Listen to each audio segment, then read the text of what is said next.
There comes a moment in every marriage where quitting feels not only reasonable, but justified. You've tried, you've adjusted, you've prayed, and you've waited. And part of you starts wondering how much longer you're supposed to hold on. Brother, endurance isn't tested when marriage feels good. It's tested when walking away feels like the smarter option. Most men don't quit marriage out of rebellion. They quit out of exhaustion.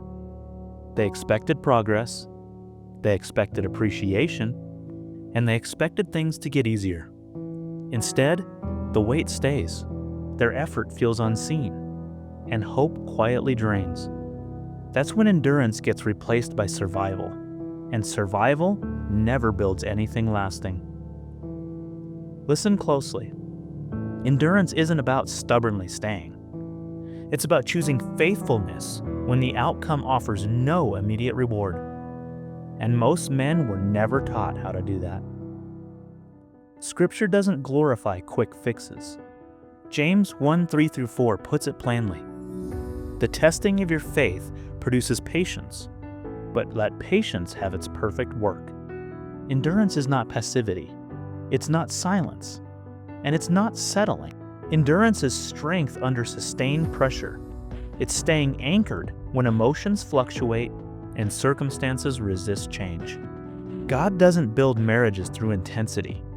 He builds them through faithfulness over time.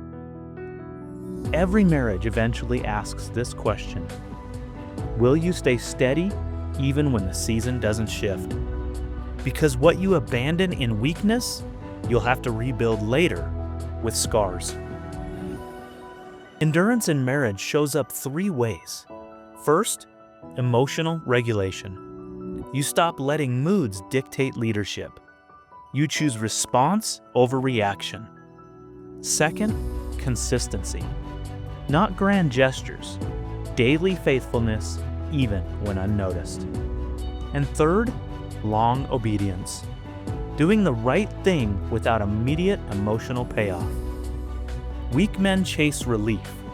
Strong men choose responsibility. Because endurance is not dramatic, it's disciplined. There was a season in my marriage where nothing was falling apart, but nothing felt rewarding either. I wasn't tempted to leave. I was tempted to disengage. And that's when I learned this. Endurance isn't staying loud, it's staying present, even when your emotions want to check out. When endurance takes root, trust stabilizes, safety deepens, and respect grows quietly. Not because problems vanish, but because your wife knows you won't disappear when things turn difficult.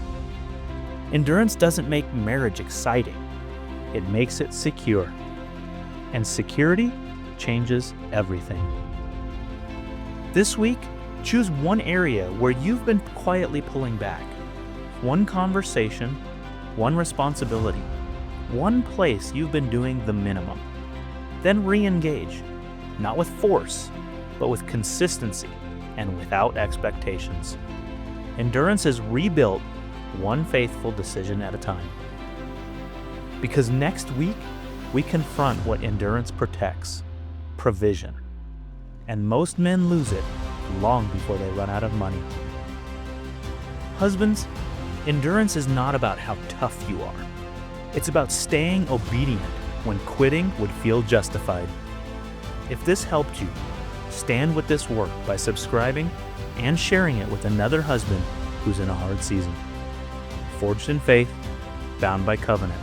Let's get to work.